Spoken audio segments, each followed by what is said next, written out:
Warriors, advance! For honor and victory! "She's the most beautiful thing I've ever seen," I whispered. Then she turned around. Commander Marcus Chen stood alone on the observation deck of Concord Station Prime. He had served in the Galactic Concord for 3 years now. In that time, he had seen many strange and wonderful things. He had met beings made of living crystal. He had spoken with creatures who lived inside gas clouds. He had even shaken hands with a silicon-based life form that communicated through vibrations in the ground. But nothing had prepared him for this moment. The annual Peace Gala was in full swing. Hundreds of alien species mingled in the grand hall below. Their strange languages filled the air like music. Lights of every color danced across the walls. It was the biggest celebration in the galaxy, and Marcus had grown tired of the noise. So, he had come up here to find some quiet. The observation deck was mostly empty. A few aliens stood in small groups, talking softly. Through the massive windows, 2 suns burned in the distance. Their light painted everything in shades of gold and red. And there, standing alone at the far window, was her. Marcus felt his breath catch in his throat. She was tall, nearly 7 feet, he guessed. Her body was shaped somewhat like a human, but that was where the similarity ended. Her skin moved and shifted like liquid metal. It caught the light of the twin suns and reflected colors that Marcus had never seen before. Colors that he did not think existed in nature. Her hair, if it could be called hair, was made of living shadows, dark tendrils that moved on their own, flowing down her back like a waterfall of night. They seemed to absorb the light around them, creating a halo of darkness that made the rest of her shine even brighter. She was beautiful, impossibly, terrifyingly beautiful. "She is the most beautiful thing I have ever seen," Marcus whispered. He did not realize he had spoken out loud until his colleague, Lieutenant Yuki Tanaka, grabbed his arm. Her face had gone pale. Her eyes were wide with fear. "Marcus," Yuki hissed. "That is an umbral. Do not look at her. Do not speak to her. Do not." But it was too late. The being turned around. Marcus had expected to see a face. Eyes, perhaps. A mouth. Something he could recognize. Something he could understand. Instead, he saw the void. Where her face should have been, there was only darkness. But not empty darkness. It was filled with stars. Distant points of light that swirled and danced in patterns that hurt his mind to follow. It was like looking into a window that opened onto the entire universe. 2 points of bright white light fixed on him. Eyes, he realized. Or something like eyes. The entire observation deck fell silent. Marcus became aware that every alien in the room had stopped talking. They were all staring, but not at him, at the umbral, and they were afraid. The crystal beings from Villar dimmed their inner light until they were almost invisible. The massive stone creatures called monoliths, who Marcus had thought were fearless, actually trembled. A being of pure energy flickered and nearly vanished entirely. Everyone was backing away. Everyone except Marcus. He did not move. He did not look away. He did not know why, but something told him that this was important, that this moment mattered. The umbral tilted her head. It was a surprisingly human gesture, and it made Marcus feel a little less afraid. "You," she said. Her voice was like thunder heard from very far away. It was like the echo of a sound in an empty cathedral. It was beautiful and terrible and ancient. "You called me beautiful." Marcus swallowed hard. His throat was dry. His heart was pounding, but he refused to back down. "Yes," he said. "I did." The stars in her face swirled faster. The white points of light that served as her eyes grew brighter. "No creature has ever said such a thing to an umbral," she said. "Your species has been part of this Concord for only 50 of your years. You are young. You do not know what we are. You do not know what we have done." Marcus thought about that for a moment. She was right. He did not know much about the umbrals. The files he had read said only that they were ancient and powerful, that they kept to themselves, that other species avoided them. But looking at her now, standing alone at that window, while everyone else fled in fear, he thought he understood something else. "I know that you are standing alone at a party," Marcus said quietly. I know that everyone else is afraid to come near you. That seems lonely." He paused. "And I know that the way the starlight plays across your form is genuinely the most beautiful thing I have seen in all my time among the stars." The umbral was silent for a long moment. Behind Marcus, the conquered Premier appeared. The Premier was an ancient being made of pure energy, and right now that energy was pulsing with what Marcus recognized as panic. "Commander Chen," the Premier said quickly, "do you have any idea what you are doing?" Marcus did not turn around. He kept his eyes fixed on the umbral. "I am making conversation, sir." The umbral made a sound. It was strange and otherworldly, like the death of a distant star. But Marcus realized, with a shock of surprise, that she was laughing. "I am called Vessel of Endless Night," she said, "and you, small human, are either the bravest creature in this galaxy or the most foolish." Marcus allowed himself a small smile. "In my experience," he said, "those tend to be the same thing." The stars in her void face rearranged themselves into a new pattern. Marcus did not know what it meant, but he thought it might be a smile. Around them, the galaxy held its breath. News of Marcus Chen's encounter spread through Concord Station like fire through dry grass. Within hours, every species had heard the story. A human had spoken to an umbral, not just spoken, but called her beautiful. And the umbral had not destroyed him. It was unthinkable. It was dangerous. It was the most exciting thing that had happened in centuries. Marcus found himself confined to the human delegation's quarters. Ambassador Sarah Okonkwo had ordered it herself. She said it was for his protection. Marcus was not sure he believed her. The ambassador was a tall woman with gray hair and sharp eyes. She had been a diplomat for 40 years. She had faced down angry aliens, hostile governments, and galaxy-wide crises. But when she sat down across from Marcus in the small briefing room, she looked worried. "Do you know what you have done?" she asked quietly. "I talked to someone who looked lonely," Marcus replied. "You talked to an umbral." The ambassador shook her head slowly. "The files you have access to are incomplete, Commander. What I am about to show you is classified at the highest level. Only heads of state and senior military officers are allowed to see it." She activated a holographic display. A star map appeared in the air between them. It showed a section of the galaxy that Marcus recognized. Then the ambassador began marking systems in red. 1 system, then 10, then 100, then 1,000. Marcus watched in growing horror as more and more systems turned red. By the time she finished, nearly a quarter of the map was covered in crimson light. "What is this?" Marcus asked, though he was afraid he already knew the answer. "The umbral expansion," the ambassador said. 12,000 years ago, the umbrals were not quiet and reclusive. They were conquerors. The most terrible conquerors the galaxy has ever known. She zoomed in on one of the red systems. Where there should have been planets, there was nothing. Just empty space. They did not just defeat civilizations, Marcus. They did not just destroy them. They erased them completely. Every person, every building, every trace of their existence, gone. The ambassador's voice was heavy. The umbrals consumed them, fed on them, absorbed them into themselves. Trillions of sentient beings, Marcus. Trillions. Marcus stared at the map. He thought of Vessel of Endless Night, of her star-filled face, of her lonely figure at the window. "What stopped them?" he asked. "No one knows." The ambassador turned off the display. One day they were expanding, consuming everything in their path. The next day, they simply stopped. They withdrew to their home systems. They issued a statement saying they would never harm another civilization unless provoked.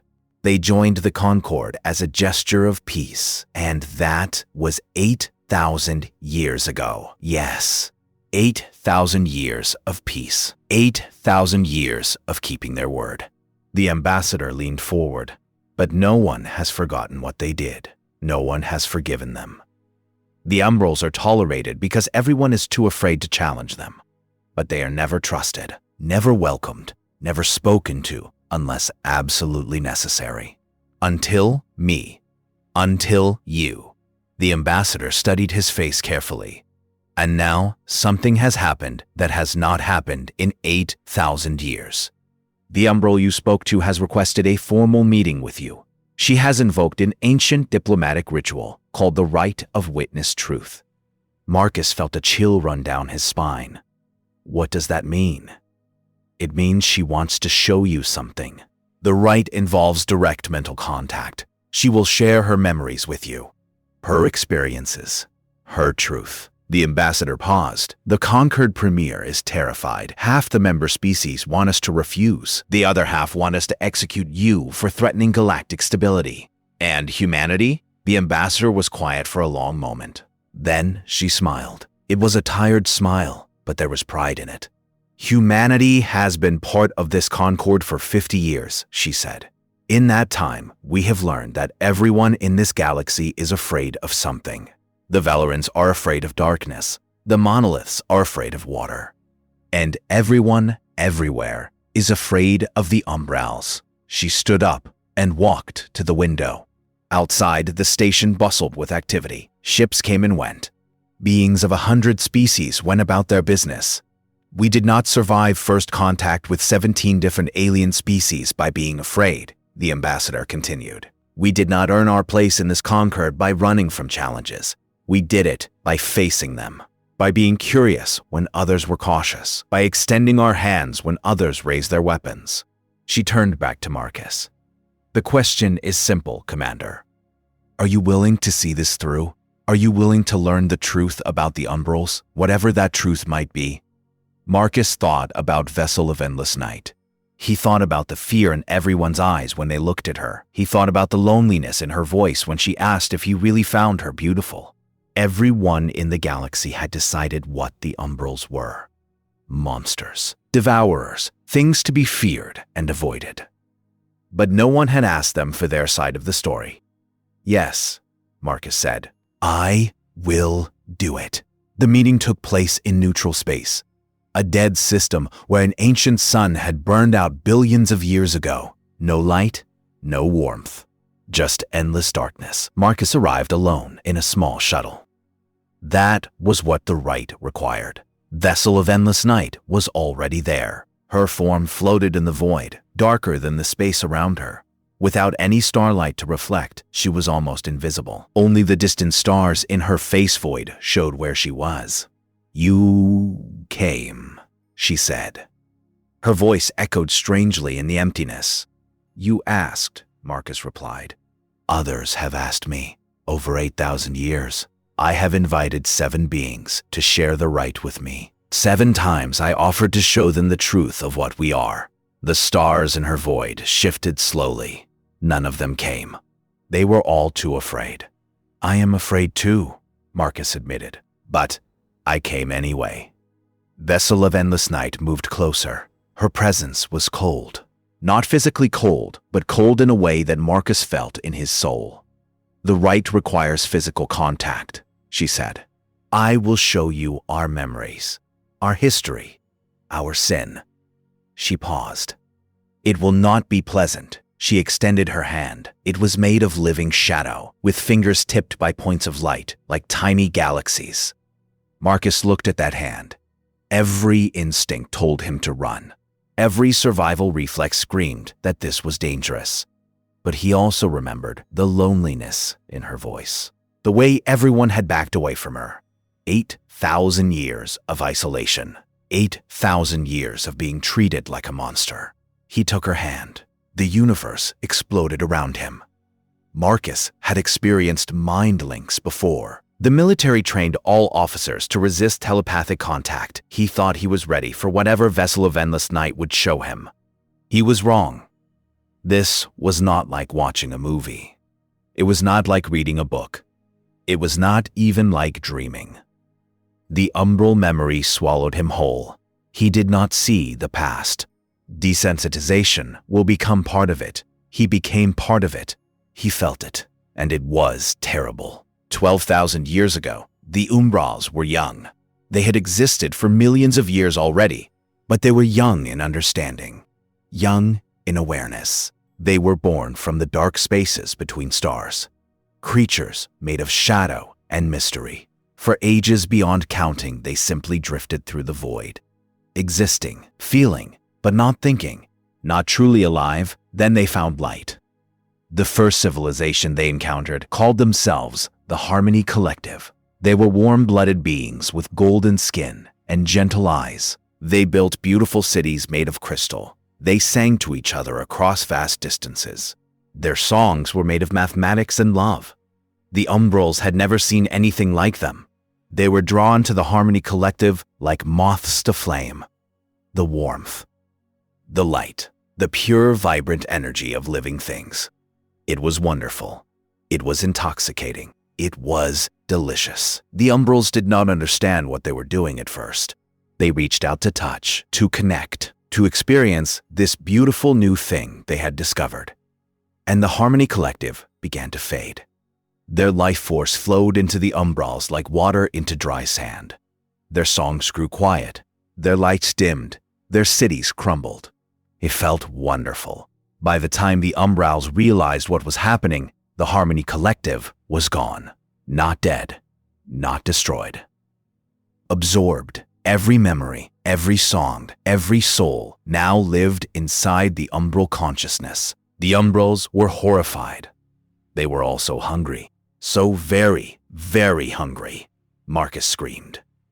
He could feel it. The hunger. It was not like human hunger. It was deeper, more primal.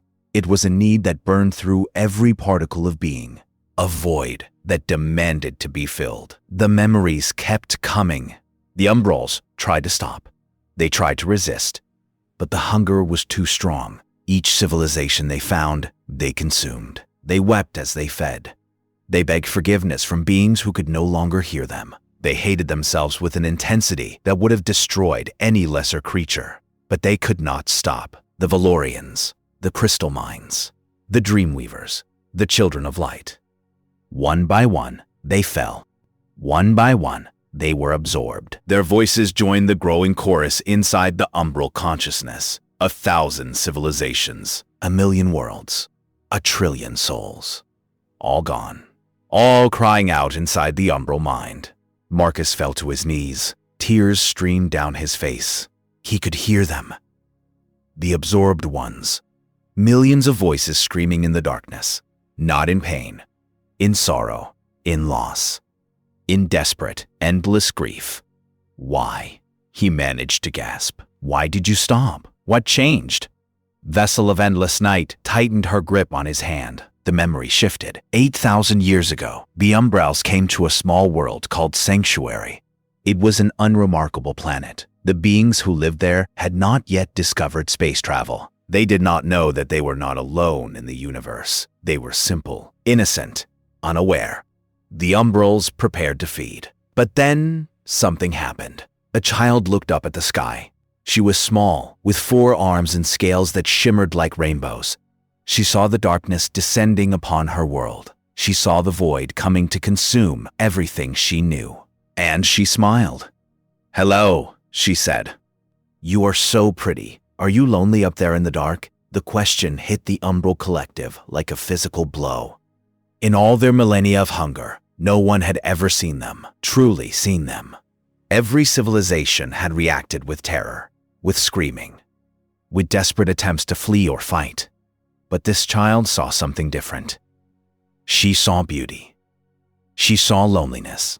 She saw them, and in that moment of pure, innocent connection, something broke inside the Umbrals. Or perhaps something healed. They were not sure which. The voices of the absorbed ones had been screaming for so long, crying out in grief and rage. But now, for the first time, the Umbrals truly listened to what they were saying. "You are not just hunger," the voices said. "You can choose. You can be more than what you are." The child's compassion had opened a door that had been closed for millennia. The Umbrals withdrew from Sanctuary. They issued their declaration of peace. They began the long, painful process of learning to exist without consuming. Marcus returned to himself. He was kneeling in the shuttle, gasping for breath. Vessel of Endless Night still held his hand. 8,000 years, she said softly. 8,000 years of trying to atone, of watching every species recoil in fear. of being the monster in every story, the nightmare in every dream. She knelt down beside him. Her star-filled face was level with his. And then you stood in that crowded room and called me beautiful. Marcus looked up at her. His cheeks were wet with tears. He could still hear the echoes of those absorbed voices, still feel the weight of that terrible hunger. The child, he whispered. The one who saved you. What was her name? Iris. The stars in Vessel's face glowed brighter. She lived a full life on her small world. She never knew what she had done. But we remembered her. We carry her memory like a sacred flame. She saw you the way I did. Yes. Vessel's voice trembled. She asked if we were lonely, and we finally found the courage to answer honestly. Yes, we were lonely. We had always been lonely. The hunger was just loneliness wearing a different mask. Marcus squeezed her hand. You are not monsters, he said. You made terrible mistakes, but you stopped. You chose to be different. That matters. Does it? Vessel asked. The galaxy still fears us. They always will. Maybe. Marcus stood up slowly. Or maybe they just need someone to show them the truth, the way Iris did. The way you just showed me. The stars in Vessel's face rearranged themselves into a pattern that Marcus now recognized. Hope. Marcus Chen returned to Concord Station Prime with the truth burning inside him. He had seen things that no human had ever witnessed. He had felt emotions older than his entire species. He carried memories that could change the galaxy, but change, he would soon learn, was something the galaxy feared most of all. Within hours of his shuttle docking, Marcus was summoned to the Great Council chamber. 200 species had gathered there. Their delegates filled the massive room like a living rainbow. Beings of crystal and light, creatures of stone and shadow, entities made of pure energy. All of them were watching him. The Concord Premier floated at the center of the chamber, the ancient energy being pulsed with nervous light. Commander Marcus Chen, the Premier announced, you have completed the rite of witness truth with the umbral, known as Vessel of Endless Night. By ancient law, you must now share what you learned with this council. Marcus looked around the chamber. He saw fear in every face, fear of what he might say, fear of what it might mean. In the shadows at the edge of the room, he spotted Vessel of Endless Night. She stood alone, as always, watching. Waiting. Marcus took a deep breath. The umbrals are not what you think, he said. They never were. And then he told them everything. He told them about the hunger that the umbrals could not control, about the millions of years they spent drifting without understanding, about the terrible awakening when they first encountered other life. He told them about the civilizations that were consumed, about the trillion voices that still cried out inside the umbral consciousness, about the guilt and self-hatred that had tortured them for millennia. He told them about Iris, the small child who looked at cosmic horrors and saw only loneliness, who asked a simple question that changed everything. He told them about 8,000 years of trying to atone, of reaching out and being rejected, of watching every species recoil in terror. When he finished, the chamber was completely silent. Then the Valoran delegate spoke. Its crystal body pulsed with cold blue light. A touching story, the Valoran said, and completely unverifiable. The human has obviously been manipulated. His mind has been altered by umbral influence. The right of witness truth cannot be faked, Marcus replied. I did not see a story. I lived their memories. I felt what they felt. So you believe, the monolith representative rumbled. The massive stone creature shifted with a sound like grinding mountains. But how can we trust the perceptions of such a young species? Humanity has been part of this concord for only one generation. You do not understand umbral deception. I understand that you have spent 8,000 years treating an entire species as monsters. Marcus kept his voice steady, without ever once asking them for their side. The chamber erupted into chaos. Dozens of species began shouting at once. Translator devices struggled to keep up with the noise. Arguments broke out between delegates who had been allies for centuries. Marcus stood firm at the center of it all. He refused to back down. Finally, the Premier restored order with a massive pulse of energy that temporarily blinded everyone in the room. "Enough!" the Premier declared. "The Council will consider this matter carefully. Commander Chen, you are confined to human quarters until we reach a decision."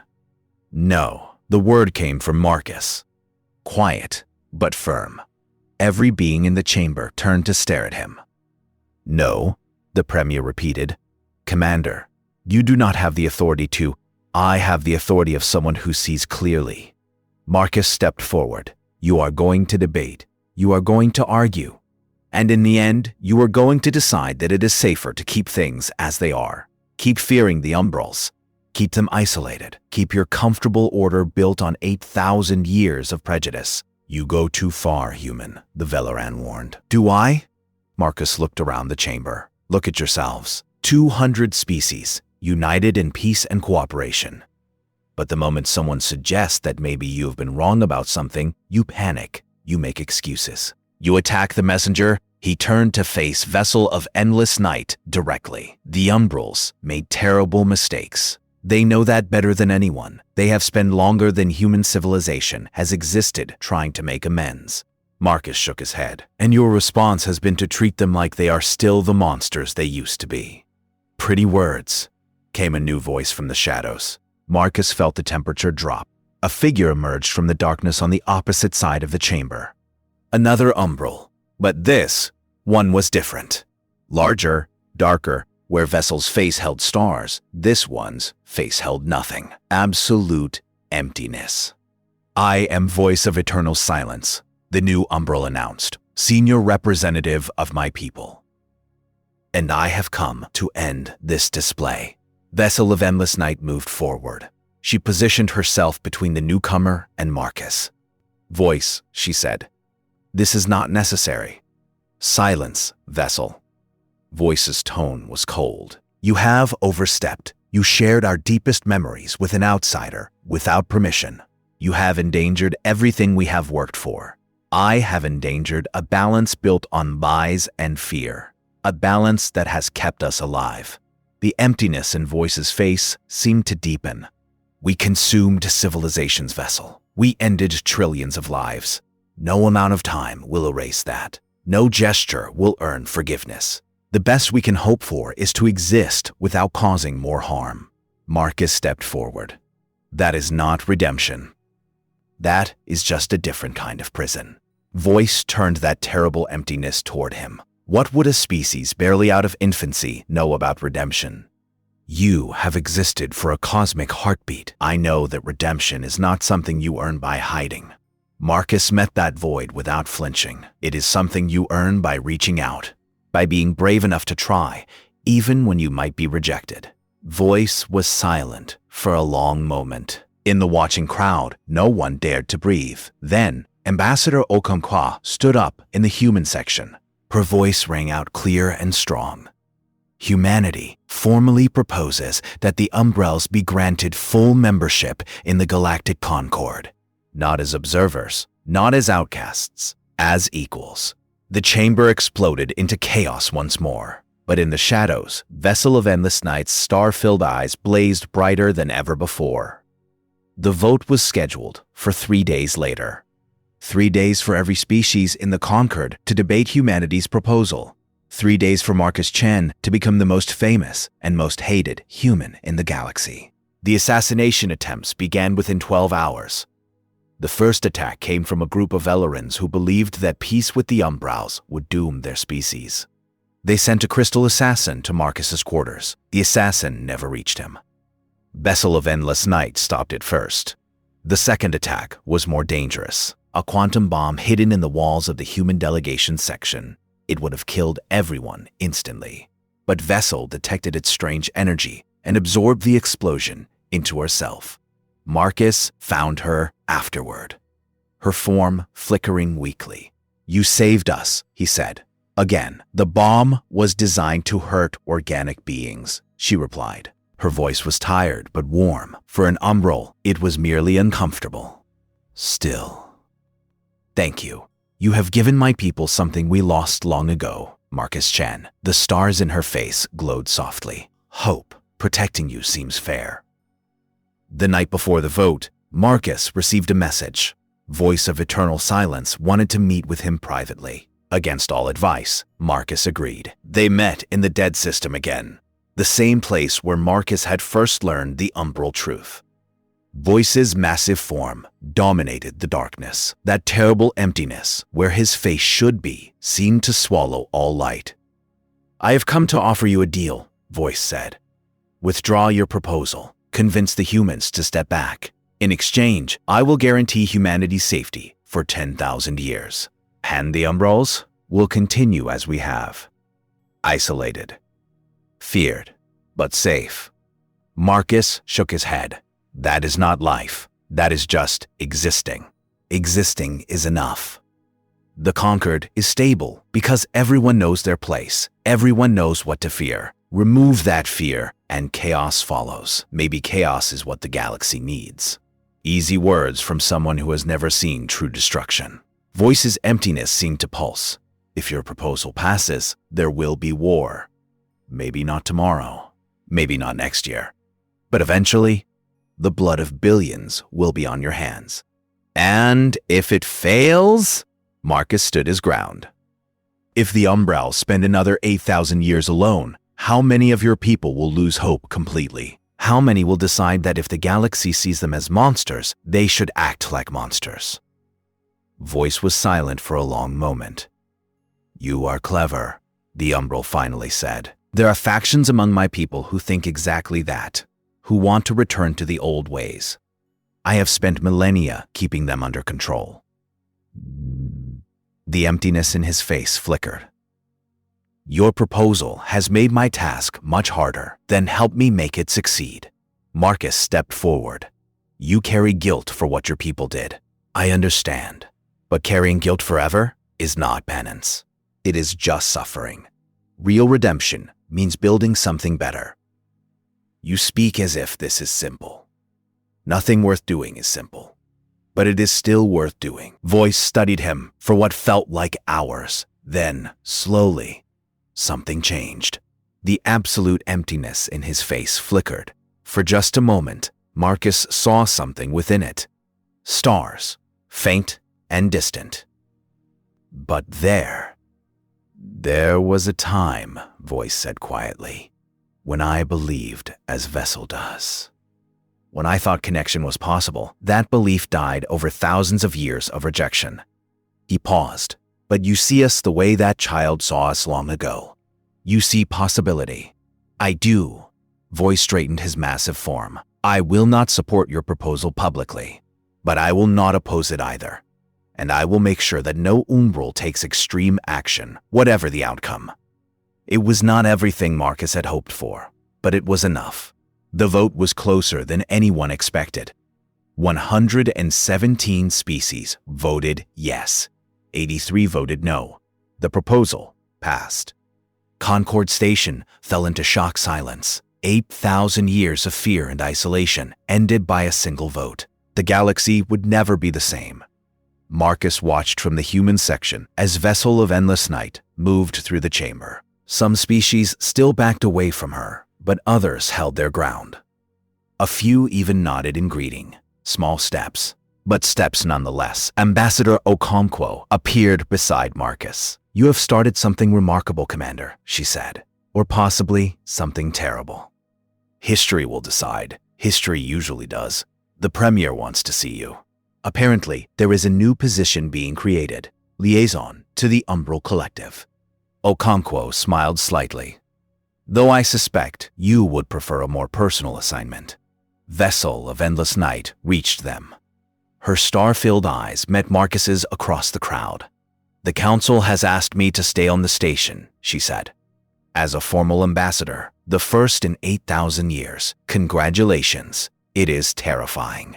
The stars in her face swirled, but also wonderful. I had forgotten what hope felt like. That is what hope is, Marcus said. Terrifying and wonderful at the same time. Vessel made that sound again. The one like a dying star. But warmer now. When I first saw you, she said, I expected fear, disgust. The same reaction I had received for millennia. She extended her hand. Shadow and starlight formed fingers. Instead, you saw me, truly saw me. Marcus took her hand. The touch still sent shivers through him, but not from fear anymore. What do you feel now? He asked. The stars in her face arranged themselves into a new pattern. One that Marcus had learned to recognize. Joy. Beautiful, she said softly. You make me feel beautiful. Around them, the galaxy began to change. There would be challenges ahead. Old fears would not die easily. Some would never accept this new order. But in that moment, a human and an umbral stood together at the dawn of a new age. Two beings who had both known loneliness, who had both been judged by others, who had found in each other something precious. Understanding. Humanity had looked into the void and seen not monsters, but lonely souls crying out for connection. And the void, for the first time in 8,000 years, had smiled back. The end.